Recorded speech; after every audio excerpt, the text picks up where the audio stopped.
नमस्ते छात्रों, मैं प्रिया शर्मा प्रभात किड्स स्कूल से हिंदी की अध्यापिका आपका स्वागत करती हूँ।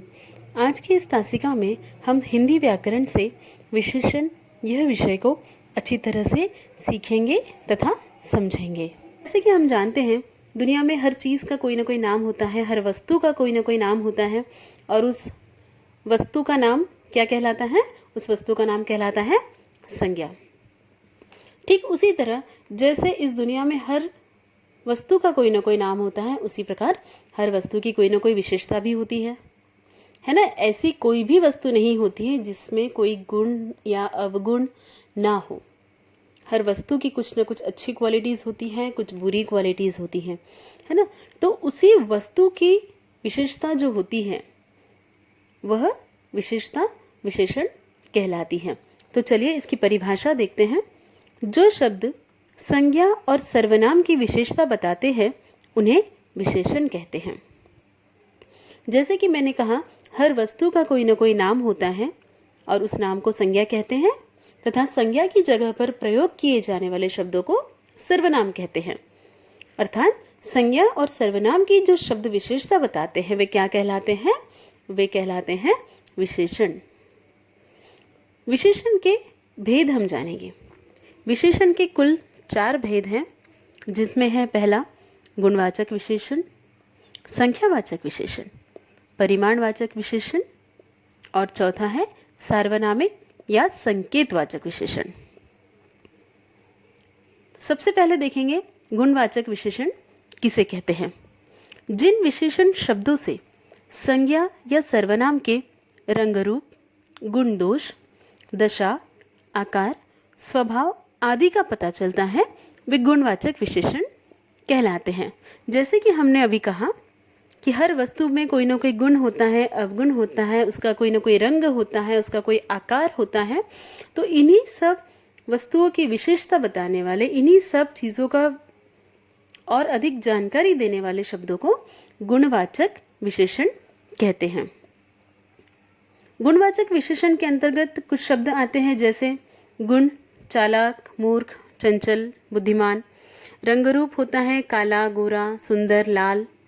स्थिति, जैसे जब बच्चा छोटा होता है तो उसे शिशु अवस्था कहते हैं। बूढ़ा होता है, बचपन जवानी आती है, अस्वस्थ होता है, बीमार होता है, ये सब क्या होती है? ये स्थिति होती है। आकार है जिसमें लंबा, गोल, तिकोना, छोटा।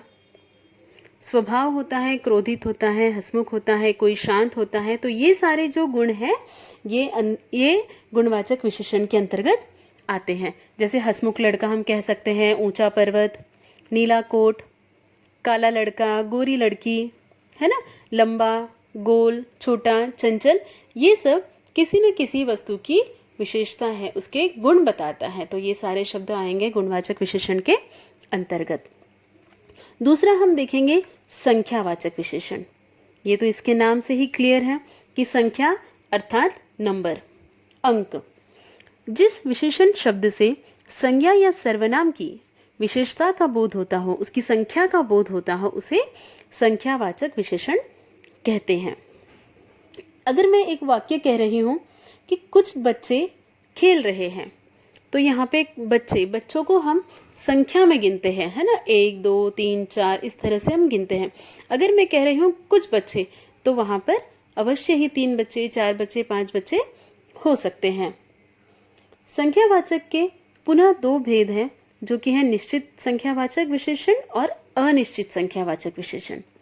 तो निश्चित संख्यावाचक विशेषण किसे कहते हैं, चलिए देखते हैं। निश्चित संख्यावाचक विशेषण में संज्ञा या सर्वनाम की निश्चित संख्या की जानकारी मिलती है। यानी हमें उससे पता चलता है कि वो 1 है, 2 है, 3 है, 4 है या 5 है या 100 है, कितने भी हो, पर हमें उसकी निश्चित संख्या की जानकारी मिलती है। वह किसके अंतर्गत आते हैं?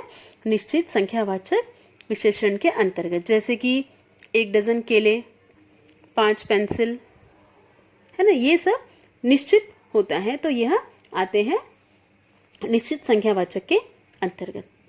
और इसी के विपरीत अनिश्चित संख्यावाचक विशेषण। अनिश्चित संख्यावाचक विशेषण में संज्ञा और सर्वनाम की निश्चित संख्या की जानकारी नहीं मिलती है।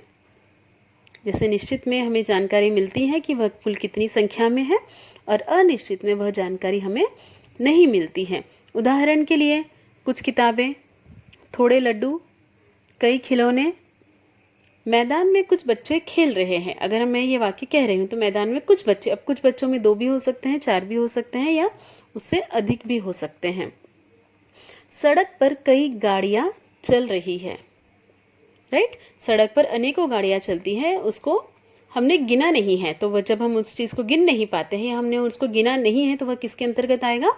अनिश्चित संख्यावाचक विशेषण के अंतर्गत। तीसरा जो है वह है परिमाणवाचक विशेषण।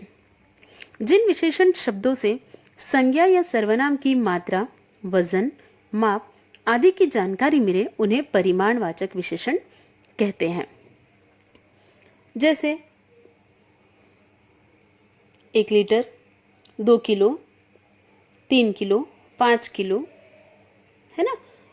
तो संख्यावाचक विशेषण की तरह परिमाणवाचक विशेषण के भी 2 भेद हैं। चलिए तो उनको हम देख लेते हैं।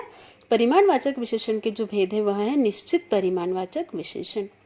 जो विशेषण शब्द निश्चित माप तौल बताते हैं वे निश्चित परिमाणवाचक विशेषण कहलाते हैं। निश्चित अर्थात 2 लीटर तेल, एक डिब्बे में यदि तेल रखा हो और हमें यदि वो पता हो कि वह 2 लीटर है तो यह आएगा निश्चित परिमाणवाचक विशेषण के अंतर्गत।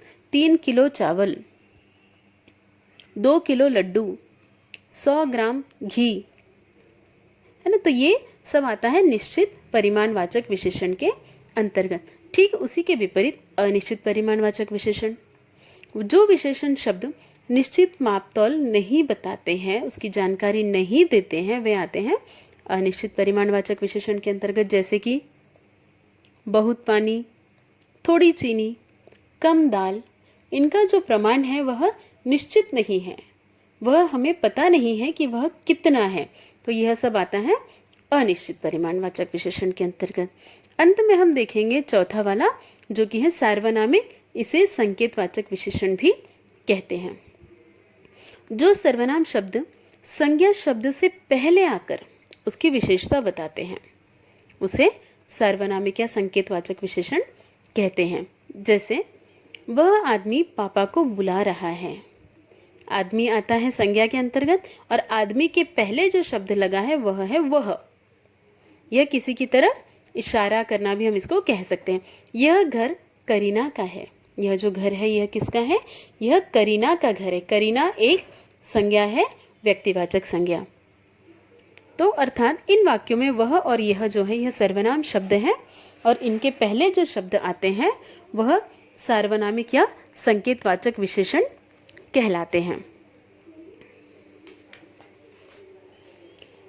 अब देखते हैं विशेषण शब्दों की रचना कैसे होती है। यहाँ पर संज्ञा, सर्वनाम और क्रिया शब्दों से कुछ शब्दांश जोड़कर विशेषण बनाए गए हैं। तो चलिए कुछ उदाहरण हम देखते हैं। संज्ञा से विशेषण बनाना। दया, दया एक संज्ञा शब्द है, उसका विशेषण होगा दयालु। भूख, भूखा। देश, देशी। सुख, सुखी। नमक, नमकीन। ठीक उसी तरह से सर्वनाम से विशेषण शब्द बनाना। जो, जैसा। मैं, मेरा। कौन, कैसा। यह, ऐसा। क्रिया से विशेषण शब्द की रचना करना। देखना, देखना जो है वह एक क्रिया होती है तो उसका विशेषण होगा दिखावटी। बनाना, बनावटी। लड़ना, लड़ाकू। खेल, खिलाड़ी।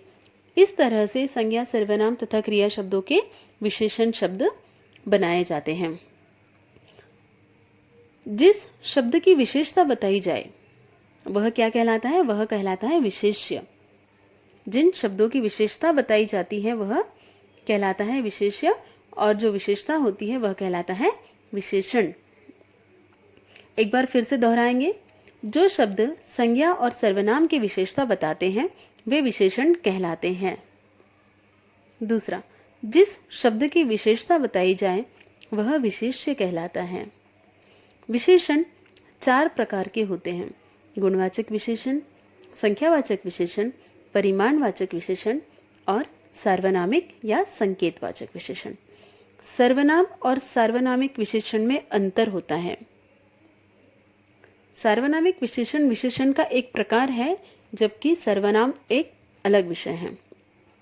संज्ञा, सर्वनाम और क्रिया शब्दों से विशेषण शब्दों की रचना की जाती है। जैसे कि अभी हमने उदाहरण में देखा था, संज्ञा शब्दों से विशेषण शब्द किस तरह से बनाए जाते हैं।